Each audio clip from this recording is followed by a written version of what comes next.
Learn from the world's best all in one place with Masterclass, the only streaming platform where you can learn and grow with over 200 of the world's best. Masterclass always has great offers during the holidays, sometimes up to as much as 50% off. Head over to masterclass.com/Spotify for the current offer.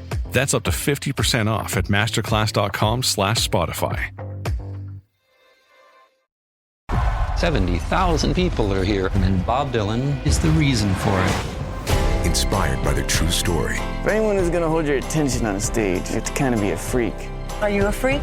Hope so. And starring Timothée Chalamet as Bob Dylan. He defied everyone. Turn it down! Play loud! To change everything. Make some noise, BD. Timothée Chalamet, Edward Norton, Elle Fanning, Monica Barbaro. A complete unknown. Only in theaters Christmas Day. Rated R. Under 17, not admitted without parent. Gift the remarkable with Marc Jacobs fragrances this holiday season. From the iconic Daisy and Perfect to the all-new Daisy Wild, Marc Jacobs perfume gift sets include everything she needs to feel special. From her favorite fragrance, plus the matching travel spray, holiday gifts don't get much more perfect than this. So if you're looking for a gift inspiration these holidays, gift the remarkable with Marc Jacobs. Hey, if you're hearing this, then you are subscribed to one of the many Matt Kelly podcasts that exist in the world. Maybe it's Horror Movie Night, maybe it's One Hit Thunder, maybe even it's a defunct show like Before My Time or White People Problems. Either way, I'm here to tell you that I have a new podcast. I know, Stop the Presses, Matt Kelly, new podcast. Can anything stop this man? I'm here because this new show, Christian Cringe, has been a podcast that has definitely been building in my brain for a couple years now. This is going to be hosted by myself and my good friend, Katie Hampton. We both grew up in a very religious lifestyle. One of us has fully stepped away from that. The other one has been kind of 1 foot in, 1 foot out for a long period of time. And the concept of the show is we're just going through old Christian media that we grew up on, TV shows, movies, etc. And our first episode came out today. And on that first episode, we talked about the album Happy Christmas, which was a Christmas punk album. Here's the first 10-15 minutes of the episode for you to enjoy. If you want to hear the full episode, go find Christian Cringe on any podcasting app. Give us a subscribe. I've really been loving some of the episodes that we've recorded so far, and I'm really, really excited for people to dive in this, whether they grew up with this content or not. I think they're going to have a ton of fun with it. Thanks.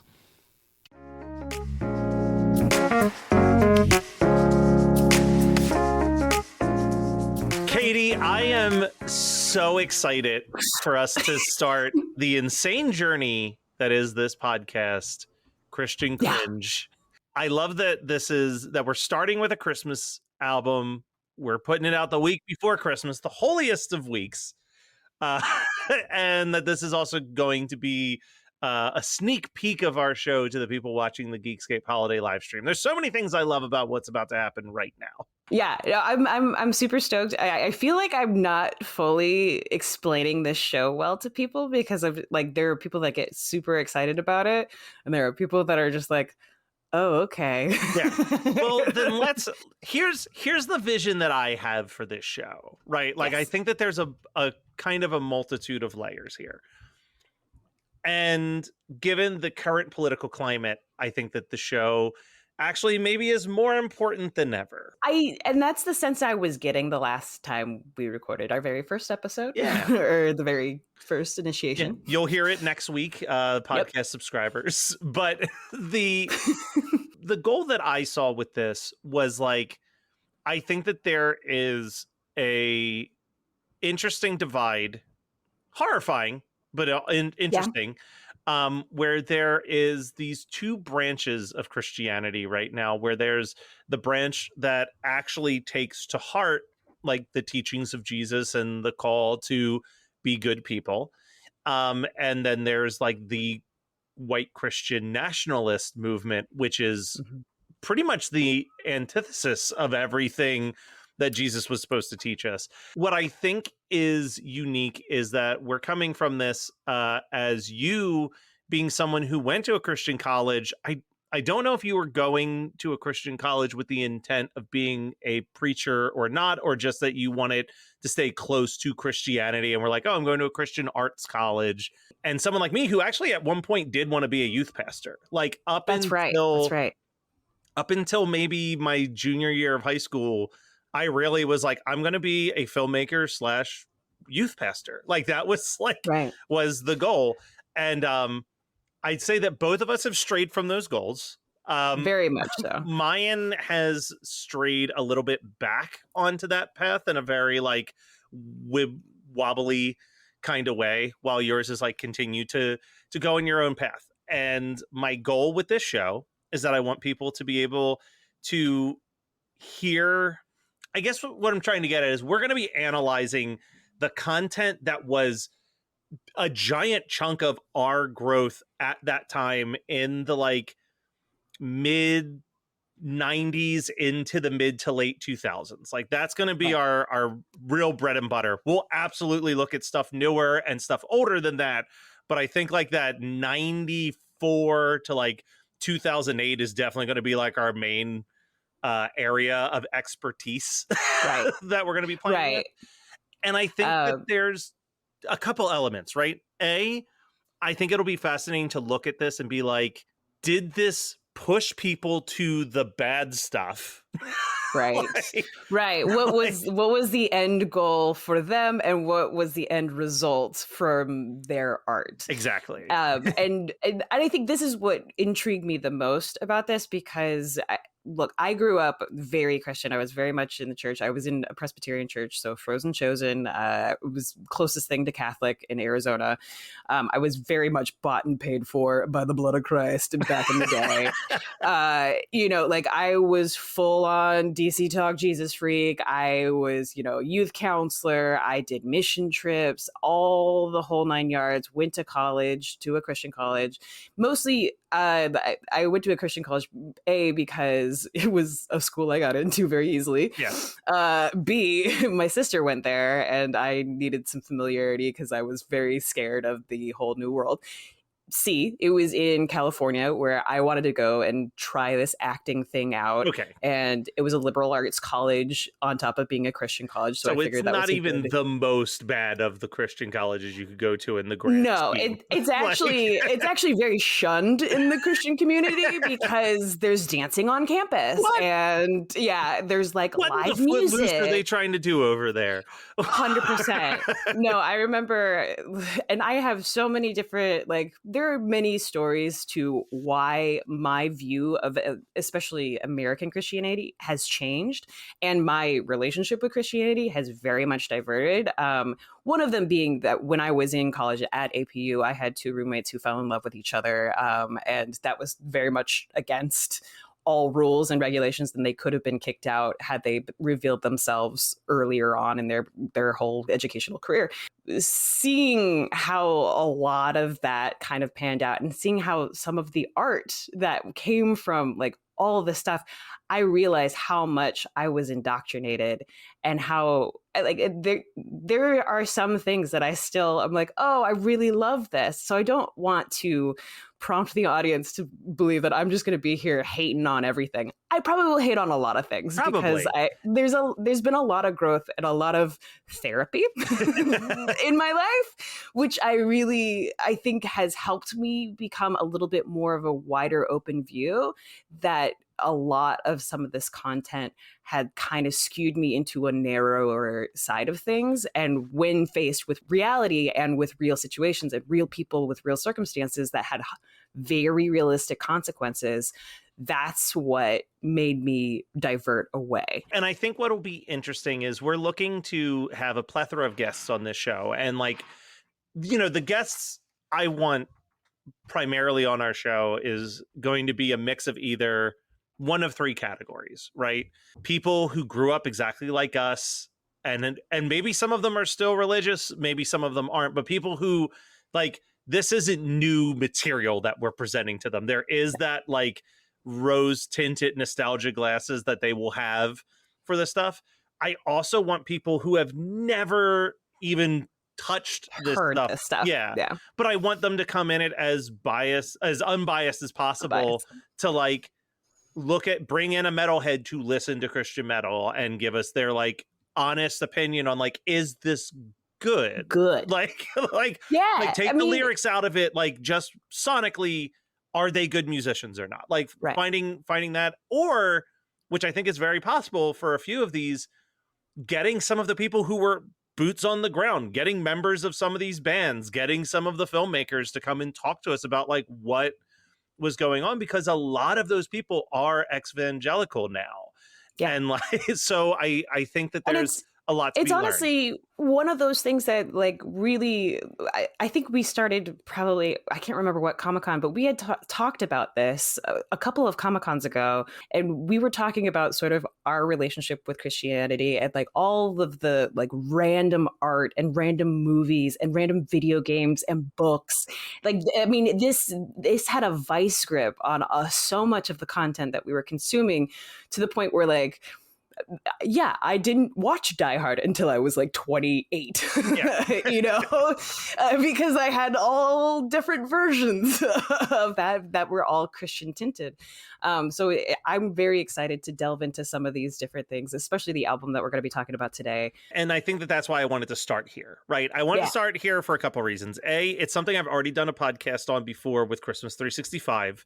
We did this album. But B, like you said, like there's this indoctrination element, but I think something that always gets the pass, no matter what, is Christmas songs. Christmas music, yeah. Christmas music always gets this, like, it could be the most religious Christmas carol, but it gets the mainstream pass for the month of December. So, like, I feel like we're not going to be touching too much stuff that no one watching this live stream has ever heard before. Like, they're going to be familiar with almost every song. And it's coming from Tooth and Nail Records, which I think was a little bit more fringy than a lot of the other stuff, because Tooth and Nail had a very secular mainstream end goal in mind, more than a lot of those other bands. You've never heard this album before, correct? This is a brand new journey. I mean, it was when you sent me the album and I saw the art, I was like, this is so familiar, but like, it's sort of like deep recesses of my mind. And like some of the songs I was like, oh, wait, this band. So there was a lot of like faint memories that didn't fully form, and I don't know where they were coming from. But I think I've heard this album before, because I guarantee you, any of the youth groups that I went to, and I went to multiple as a they had to have been playing this in December. This was the go-to December album. Because it was like nouveau, it was more poppy, it was more of the like new wave of music of the sort of early 2000s, late 90s styles. And a lot of ska, too. Boy, is it. All right, so let's dive in. I think the way that we're going to do this is I wrote down a couple quick notes about the song and the artist, and then I asked you to write your first thoughts on the songs, and we'll discuss. And this album starts off, track 1, Joy to the World, covered by the OC Supertones. Joy to the World is an English Christmas carol written by minister and hymnist Isaac Watts in 1719. But the version that most of us know is based off an arrangement from 1848. And the lyrics are an interpretation of Psalm 98 and Genesis 3. In North America, it is the most published Christmas hymn. This version of the song asks, yeah, but what if it was ska? Enter the OC Supertones, a band that was formed in 1991 under the name Saved. They tried to get signed by Tooth and Nail Records for many, many years, but got declined repeatedly until they changed their name. And I wrote down a little snide comment that this also was right around the time that MXPX left the label, so it might be arguable that they were desperately trying to find the next MXPX with this signing. And this particular cover would come out just around the exact same time as their second album and their biggest album, Supertones Strike Back. So, Katie, I have to ask, A, what is your experience with the Supertones? And B, what are your thoughts on their version of Joy to the World? You know, this was one of those bands that I was like, wait, I know this band because this was definitely one of those bands that you would play in like the bus going to like Christian camp. Yeah. Or like playing like, you know, as everybody was gathering for worship or whatever. But this it brought back some like odd memories that I was just like, wait, where did I hear this song? And I like faintly remember being like in a Baptist church hearing this song, and I was just like, oh yeah. Like I think a lot of this stuff was also played. So at Azusa Pacific, the college that I went to, you had to go to chapel 3 times a week. So it was live music, it was a live preacher, and it was usually televised. That kind of stuff. Yeah. So like my closest, I guess, experience with like a big church type of mentality. And these were the kinds of songs that they would play before the worship got started. Love it.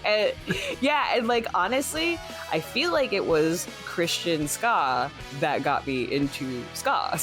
Oh, I mean, there's definitely they were so close together in my discovery of that genre of music. It's a real chicken and egg. I genuinely don't know which I found first, but boy, did that genre work for me. And I think the Supertones, I think this is a very fun version of what is usually a fairly dull Christmas song to me. They have a good time with it. It's way more up tempo. It's you know, got a lot of horns. Boy, horns aplenty on this one. And it's fun. It's a fun version. It's definitely one of those that I feel like in the back recesses of my mind, I was like, oh, this is when I was like, oh, you can make like slow, trudgy worship music a little bit more fun. Well, this was right around when a group and album that we will certainly cover in the near future, the Insiders, had the Scalleluja albums where they would just oh my god, what that name, holy shit. Next up we have Winter Wonderland by Joy Electric. Winter Wonderland is a song written in 1934 by Felix Bernard. Due to its seasonal theme, it's often regarded as a Christmas song in the Northern Hemisphere. Since its original recording by Richard Hamper, it has been covered by over 200 different artists, and its lyrics are about a couple's romance during the winter season. This cover is by Joy Electric, which was a brand label for a series of electro and synth pop productions from Ronnie Martin. Martin began producing under the Joy Electric moniker in 1994 after the demise of his previous band, Dance House Children. This recording would have been around the time of his third and probably the breakthrough album for Joy Electric, Robot Rock. I've seen Joy Electric live at many a Christian music festival in my youth, and it was always kind of interesting to see because it's just one guy who would go on stage and he'd have synthesizers all over the place and a loop pedal, and he would create the songs in front of you with the loop pedal.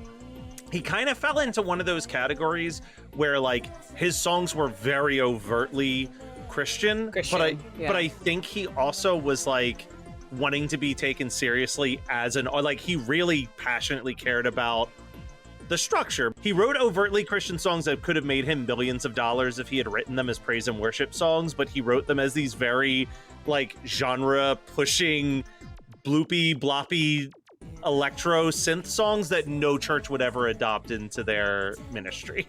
So you could tell there was an artistry there that he was trying to achieve. This episode is brought to you by Allstate. Some people just know they could save hundreds on car insurance by checking Allstate first. Like you know to check the date of the big game first before you accidentally buy tickets on your 20th wedding anniversary and have to spend the next 20 years of your marriage making up for it. Yeah, checking first is smart. So check Allstate first for a quote that could save you hundreds. You're in good hands with Allstate. Savings vary. Terms apply. Allstate Fire and Casualty Insurance Company and Affiliates. Northbrook, Illinois. You're listening to the Geekscape Network.